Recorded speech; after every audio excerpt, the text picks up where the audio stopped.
In starting a backyard nursery, I generally recommend 3 different kinds of plants for you to start your nursery with. One of them is a screening tree, like an arborvitae of some sort, a green giant, an emerald green, a techne, some kind of arborvitae.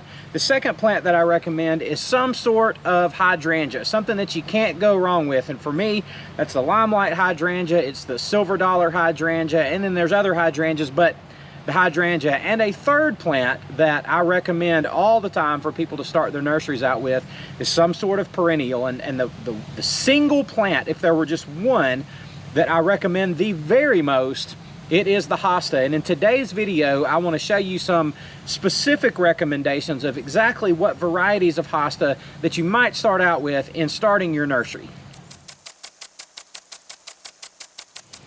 Now, to me, what makes a plant a great plant to start with your nursery is there's several things. Number one is, can I actually get any of them? So if you have some dream plant in your mind that you think, oh, I would love to have my nursery full of these, well, can you actually get any of them? Are they accessible to you? Can you find them from a wholesaler anywhere? Like, are they available? That's a big thing that you need to know. A second thing that makes a plant a great plant to me is, will it overwinter very well in a pot? See, in a backyard nursery, at least the way I do it, I don't have any climate control. I don't have any way of keeping anything warm over winter or protecting anything from cold winter temperatures.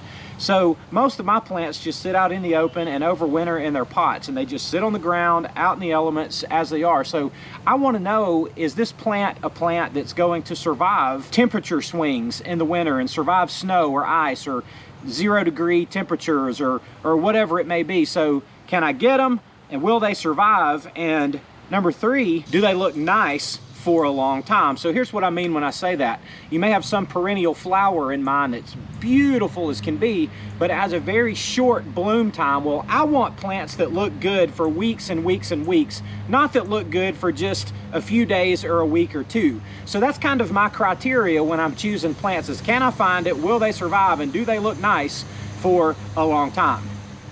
So when I get to a perennial plant like hostas, hostas are a unique plant in that people like all kinds of hostas because there's all kinds of varieties. So when I'm choosing hostas to sell in my nursery, to grow and sell in my nursery, there's a few things that I'm looking for. So first of all, again, back to my original criteria is, can I find these? Yes, I can find hostas. There are lots of good wholesale sources for hostas. I buy most of mine from DeVruman, and I've told you all about that before, but there's a couple of things that I want to know about hostas. Like, first of all, how much do they cost? Are there any hostas that I can buy for $1 each or $1.50 each? Because most of my plants I sell for $7.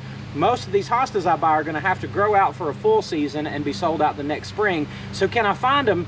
Are they available for $1, $1.50, something like that? Another thing that I'm looking for when trying to determine which varieties of hosta to buy is I need variety in my hostas. I don't need a bunch of solid green hostas, or I don't need a bunch of the same looking variegated hostas. I want different shades of green. I want different sizes. I want different variegations in these hostas. So we're thinking lots of visible, physical variation in the hosta varieties that I choose. So they got to be available, they got to be affordable, and we need variation in appearance, shape, and size. So then, these varieties that I want to share with you today are very common varieties of hostas. These are not your kind of boutique-y kind of hostas. There's no patented varieties here. I stay away from patented hostas because I want hostas that I can multiply myself or divide myself. So you can't do that with patented plants, so I completely stay away from patented hostas. So these are common names, and if you go in your local box store like your Lowe's or your Home Depot or wherever,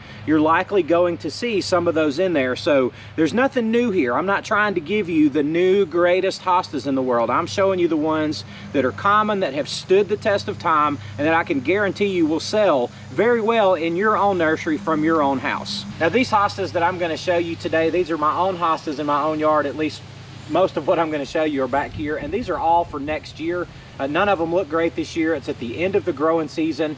They vary in sizes. Some of them have brown leaves, but just to give you some examples, and to start with, I want to show you this one, and this is a Francie. This is a really common hosta, but there's a reason for that, because it's really a beautiful hosta. These grow to about 2 feet tall, and about 3 feet or so wide, and they're just a green leafed hosta with a white margin around the edge of them. If you buy these from a wholesaler, at least right now in 2022 prices, you can get these for around $1 or $1.50 each. Last year you could get them for 70 cents each, but everything's gotten so much more expensive. But people love the Francie hosta. They're a familiar look to people when they're looking for hostas, and it's a great seller, so you got to get you some Francies. A second hosta that I highly recommend is the Halcyon. Now this one is of course tiny, but it's spent this season growing out to this size. Next year we'll pot this up. This fall or this winter we'll pot it up in a bigger pot. Next spring this will flush out and be nice and big and beautiful. But this is a solid color. It's known as a blue hosta, just kind of that bluish hue to it. But this will grow to about 18 inches tall, maybe 2.5, 3 feet wide, something like that. But when you put a hosta that's this color next to a hosta like the Francie, they may not look all that different, but when these are growing and mature next to each other, this blue one next to one that's variegated like the Francie are great plants next to each other, especially mingled in with other shade-loving perennials. So get you a blue hosta like the Halcyon and a Francie. These are two great ones to start with. A third hosta that I highly recommend that's easy to find is the Guacamole hosta. Now, the name guacamole kind of explains itself. This thing is the color of guacamole. It's this very light green color, but this is a fantastic hosta. It gets pretty big, 2 feet plus tall, 3 to 4 feet wide, and it just is a variety that is in contrast to the blues or to one like the Francie with the white edge. So just imagine somebody's coming along looking for a variety of hostas. Well, you've got some variety to share with them. If you've got some like the ones I'm showing you that are easy to find, cheap to get a hold of, you can multiply these at will. So I can't recommend the Guacamole hosta enough. It's a beautiful one, beautiful striking color, and a must-have for the backyard grower. Now this next one that I want to show you is the blue mouse ear hosta. Now this is actually, I could sell this today. I don't have a lot of them this size, so I'm not even going to try, but this hosta is, I'm not going to say it's mature, but this thing is ready to sell. I mean, that's exactly what I want it to look like next spring come sale time. And it's always interesting because this is a miniature hosta. It only grows to about 8 inches tall. It sends up these little 6 or 10 inch tall lavender colored blooms on it, and it just doesn't get very big, maybe 12, maybe 18 inches across at the most. But it's a miniature hosta, and people always comment on those and they say, I had no idea that that was a hosta. Well, and then they wind up leaving with 9 of them. So a miniature hosta like the blue mouse ear, this is another one that's easy to find. It's affordable. You can multiply them as well. A blue mouse ear hosta really is a great hosta for your backyard nursery. It looks different. It's not like all the other ones. So yeah, definitely one you want to check out.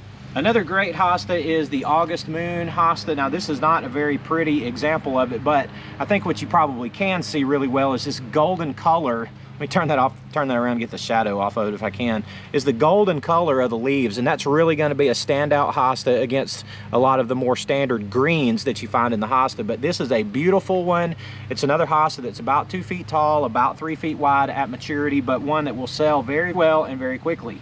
And the last one I wanted to show you is a variegated hosta. When I say variegated, that means it has multicolored leaves. That's just kind of a common word in the plant world, but you can see it has a large green center, and it has kind of this golden to light green to light yellow edges. Now this again is not a very pretty individual hosta that I'm holding in my hand, but next spring these will flush out and be spectacular. So it's yet another variety, it's just a different look to have, and these are commonly found, I mean very common to find in your local garden center or from any wholesaler who's growing hostas. So given some of these that I've showed you, whether it's the Francie or the blue mouse ears, the guacamole, whichever ones they are, you don't have much trouble finding yourself some good hostas at an affordable price that you can reproduce that will sell very well for you.